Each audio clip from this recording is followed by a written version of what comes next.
তুমি আজকে সত্যি করে বলবে, আমি ছাড়া কি তোমার কোথাও কোনো চক্কর আছে? হেই, তোমার মাথা খারাপ হয়ে গেছে বলো? তাহলে আমার মাথা হাত দিয়ে বলো, আমার কোথাও কোনো চক্কর নেই। না না, তোমার মাথায় তেল লাগানো। আমার হাত নোংরা হয়ে যাবে না, আমার পকেট নষ্ট হয়ে যাবে। বাহানা না, দাঁড়াও আমি আসছি এক্ষুনি, দাঁড়াও। শ্যামা বৌদি, শোনো, আজকে থেকে তোমার আমার যা সম্পর্ক ছিল সব কাটাপ। হ্যাঁ টুম্পা, বুঝলে তো সোমা?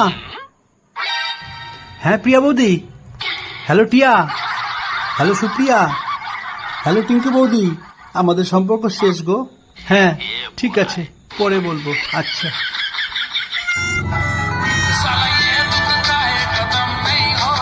এই যে নাও, শ্যাম্পু করে এসেছি, এবার বলো আমার মাথা হাত দিয়ে। আরে বাবা, তুমি ছাড়া আমার কোনো মেয়ের সঙ্গে কোনো সম্পর্ক নেই। যা ছিল সব আগে ছিল, সব সময় আমার অবিশ্বাস করে, আমার আর ভালো লাগে না।